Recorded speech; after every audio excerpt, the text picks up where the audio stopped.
So napakadali lang itong sundan guys. Sa mga gustong gumawa ng mga paagos ay madali nyo lang itong gayahin.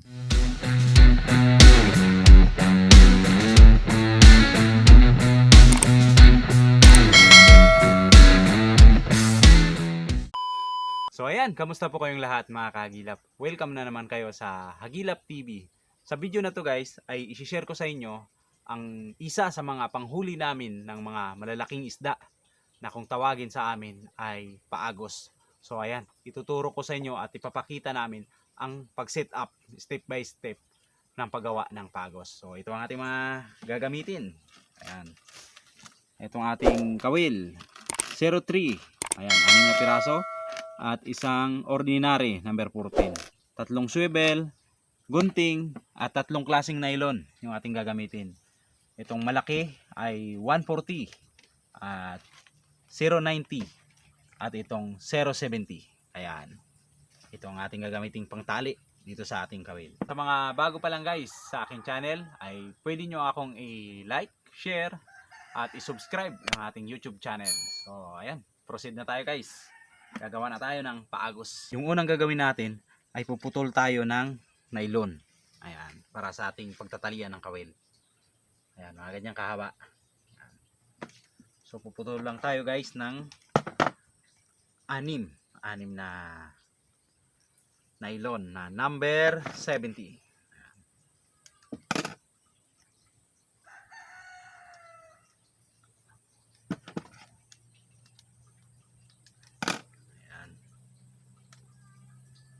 So madali lang yung paggawa ng paagos guys. So konting mga materialis lang na ang ating kakailanganin at makakagawa na tayo ng paagos. So tapos na natin na putol-putulin yung ating nylon. So magtatali tayo ng kawil. So ganyan lang ating pagtali guys. Ayan, lulusot lang natin. Ayan, ikot natin ng 1, 2, 3. Tapos ibabalik natin yung pinakadulo. Pinakadulo niya guys. Ayan. Para kahit anong hatak ng isda ay hindi siya makawala. Hatakin lang natin. Yun. Para matibay. Putulin lang natin yung dulo. Ayan. Tali lang tayo guys. So tatalian lang natin lahat.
So ayan mga kagilap, tapos na natin na talian at lagyan ng buhol yung kanyang mga dulo ng kawil. So susunod naman natin guys ay ikakabit natin doon sa kanyang lining. Ayan, 6 na kawil. So itong isang kawil ilalagay naman natin doon sa dulo ng malaking nylon. So ito yung pangalawang nylon. So ayan mga kagilap, ikakabit na natin dito sa ating malaking nylon 090. Ayan, itong ating malaking kawil. So ayan, ganun din ang pagkatali natin guys. Ayan, bubuhulan lang natin 1, 2, 3. Ayan, tapos yung pang-apat guys ibabalik natin sa likod at ilulusot dito sa kanyang katabi.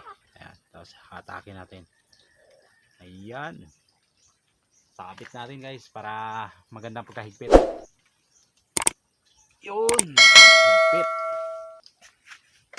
Saka natin putulan. Okay. At galing naman dito guys. Galing naman dito sa ating pinakamalaking kawil. Ito yung kanyang pinakadulo. So magbibilang tayo guys ng 2 dipa. So ayan, 2 dipa. Isa.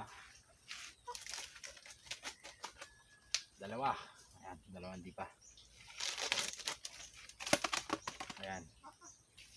Tapos lalagyan natin guys ng buhol, panibagong buhol. So ayan, 2 bilog. Tapos isusuot natin dito sa isang bilog lang. Ayan, para magkaroon siya ng silo. At ilalagay na natin itong ating mga kawil.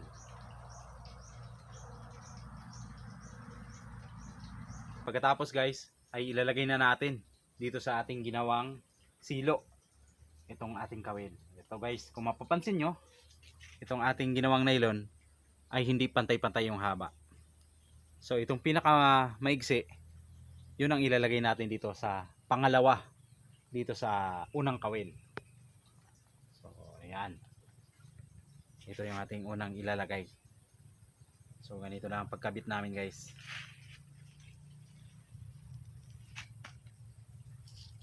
Ayan, tutusok lang natin itong ating ginawang buhol sa dulo ng ating silo at saka natin hahatakin. Ayan. Tapos una nating bubuhulan yung papunta dito sa kawil. So ito. Yan, isang buhol. Tapos dito ay dalawa. Yan, isa, 2 ikot. Ito na ang pinaka-lock niya guys. Yan. Ayan. Yan na, maigpit na. So ayan. Habit lang natin guys yung ating kawil. At magdidipa naman tayo ng 2 dipa. Isa.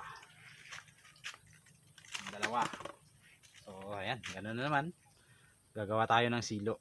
Ayan, 2 silo. Isa, 2, lusot. Ayan. Tapos lalagay naman natin yung pangalawang maigsi. Ayan, ayan. Sunod-sunod guys. Ito yung pinakamahaba. So ayan, kakabit na natin yung ating pangatlong kawil. Ayan guys. Pangatlo. Ganun na naman. Silo. Hatak. Higpitin natin guys. Ayan, higpit lang. Isang bowl sa baba. Ayan. 2 sa taas.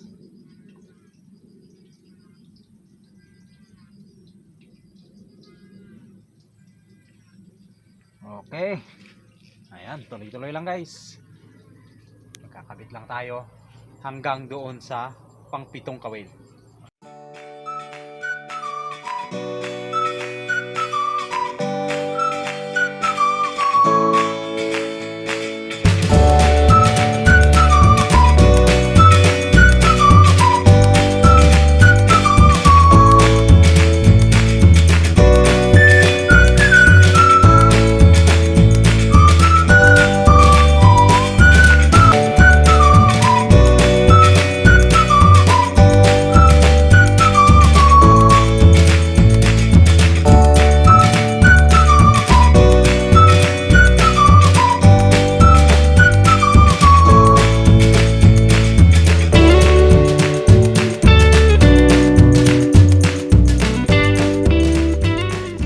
Natapos na natin guys hanggang sa pang-7 kawil. So susunod naman natin guys dito sa last. So magdidipa pa rin tayo ng 2 dipa. Ayan. Isa, 2. Ayan, 2 dipa guys. Saka natin puputulin. Ayan. So ayan mga kagilap, sunod naman natin gagawin ay magtatali tayo ng swivel dito sa ating malaking nylon, dito sa 140 yung number ng ating nylon. Ayan. So maglalagay lang tayo guys ng swivel hanggang dito sa isang dipa, yung layo nya. Ayan, dito tayo maglalagay. So itutusok lang natin itong ating swivel. Ayan. Tusukin lang natin. Ayan, hanggang makarating dito sa ating hinahawakan. Ginawang tanda. So ganun naman ang ating pagtali guys. Ayan. Ikot lang natin. Isa, dalawa, tatlo.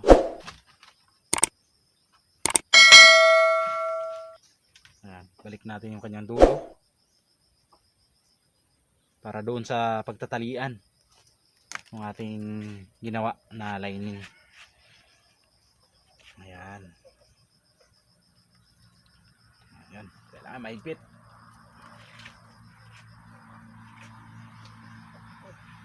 So ayan. Ayan guys, yung kanyang ayan ang pagkagawa. Ganyan. So ayan, magmimetro lang tayo guys. Magsusukat lang tayo ng ayan, 1 metro. Ayan, ganyan lang haba. Ayan. At pagkatapos, itong sobra, so ibabalik natin dito guys. Ayan. Papagtaliin natin. Ayun. Isang tali. At dudublihan natin dito guys. Pangalawang tali. Ayan, dalawa. So yung purpose nito guys ay dito natin ilalagay yung kanyang pabigat o yung kanyang pamundo o pamato. Ayan. Ayan, dito natin isasabit. Ayan, nakaganyan siya. Ayun. Saka natin ikakabit dito yung kanyang lining, yung ating ginawa kanina. Ito na yung kanyang distansya, 1 meter. At maglalagay pa tayo ng isang swivel. Ayan. Dito, sa pagitan ng pamato at sa pagitan din ng swivel. Ayan. Dito, puputulin natin to guys. Ayan. Okay. Lalagyan natin ng buhol. Ayan. Putulin natin. At ilalagay natin yung ating isang malaking swivel dito sa pagitan na to. Ayan. Isa, dalawa. So balik natin. Ganyan. Ayan. Kailangan mahigpit to guys. Para kung lalagyan natin ng malaking pamato at mabigat, hindi siya magkakalpos. Ayan. Yung kadugtong nito, ito yung paglalagyan ng pamato, ay dito rin natin idudugtong sa kabila ng swivel. Para kung sakaling malakas yung agos, ay iikot lang siya na iikot, hindi siya magpupulupot. Ayan. Ayan lang natin.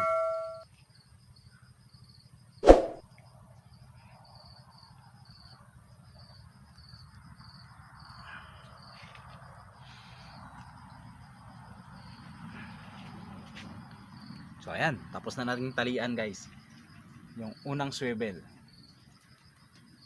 Ayan, dito sa taas ng swivel ng pagkakabitan natin ng lining ay aangat pa tayo o magsusukat pa tayo ng 1 metro. Ayan, 1 metro guys. Saka naman natin dito puputulin. Yun. At ganoon naman tatalian natin ulit. At lalagyan natin ng isang swivel. So napakadali lang itong sundan guys. Sa mga gustong gumawa ng mga paagos ay madali nyo lang itong gayahin.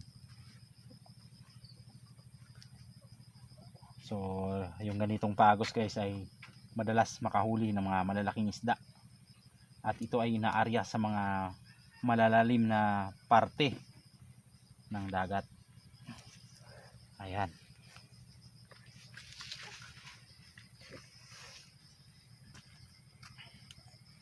Ayan, pagtali na natin guys. Dito naman sa kabila. Dito sa ating nylon. At ang nylon na to guys ay may haba na 45 di pa. Ayan, itong ating malaking nylon. 45 di pa yung kanyang lalim o yung kanyang allowance doon sa ating pag-aaryahan. Para kung sakaling maka-area tayo sa medyo malalim ay hindi magkakapos yung ating pag-arya. Hindi mabibitin yung ating nylon. Ayan. Okay. So putulan lang natin ang mga dulo. So ayan mga kagilap, tapos na nating talian lahat na swivel. Ayan, ito na yung kanyang finish. Dito na yung pagkakabitan ng pamato, swivel, at ito pagkakabitan ng lining, at ito isang swivel na naman para sa taas. So ang purpose nito guys, kapag may pamato, so ito ay iikot dito yung pamato. At pagkatapos naman itong lining natin, dito nakatali yung kawil. Kung sakaling malakas yung agos at umiikot siya, ito naman yung iikot. At dito naman sa taas, ito naman yung papunta sa pataw, sa ating palutang. Pag umikot, malakas yung agos at umikot yung ating palutang, so ito naman yung mag-a-adjust. So yan ang kanyang purpose. Sunod na naman natin gagawin ay yung kanyang pataw. So gagawa tayo ng pataw. So gamit lang itong styrofoam. Ika-cut lang natin guys.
So ayan mga kagilap, ikakabit na natin yung ating nylon dito sa ating ginawang buya o sa ating palutang.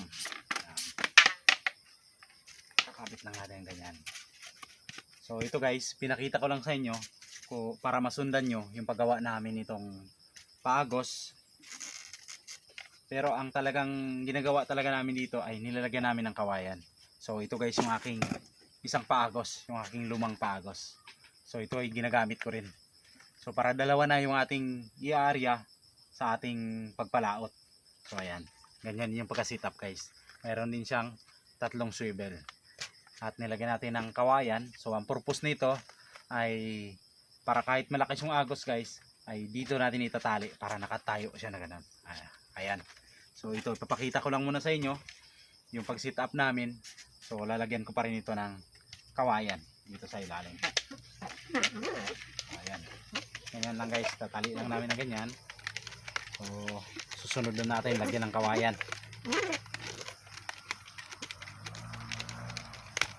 Ayan, para makita nyo lang guys kung paano namin sinisit up.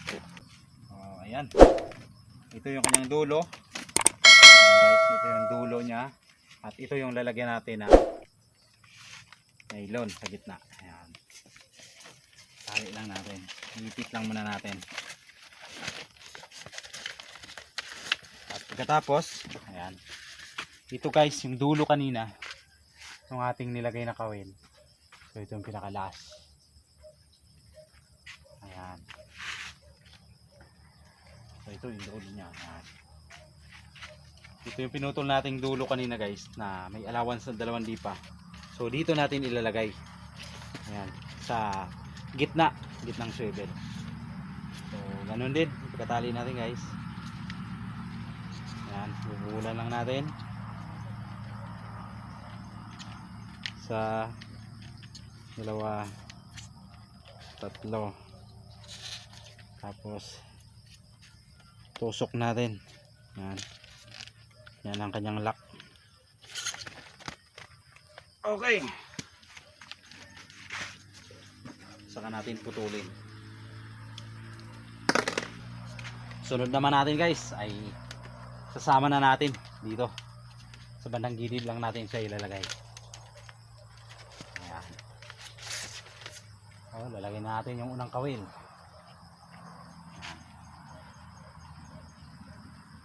Sabit lang natin. Dito lang sa kabilang side. Ano na naman. Isang kawil. So, pangalawang kawil. So, 7 kawil lang yung ating ginawang pagos guys.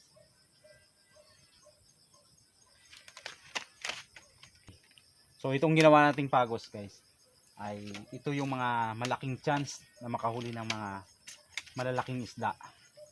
Dahil yung mga isdang malalaki ay doon sila dumadaan sa mga malalim na area at sa mga maagos. Yan. Kaya doon natin sila machichimpuhan kapag nilagyan natin ng paagos sa mga area na maagos, malalakas ang agos. Yan.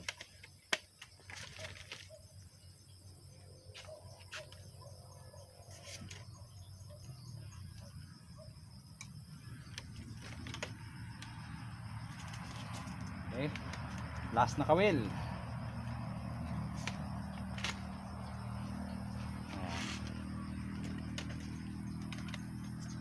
So ito na ang pinakadulo nyo guys. Yan, yung malaking kawil.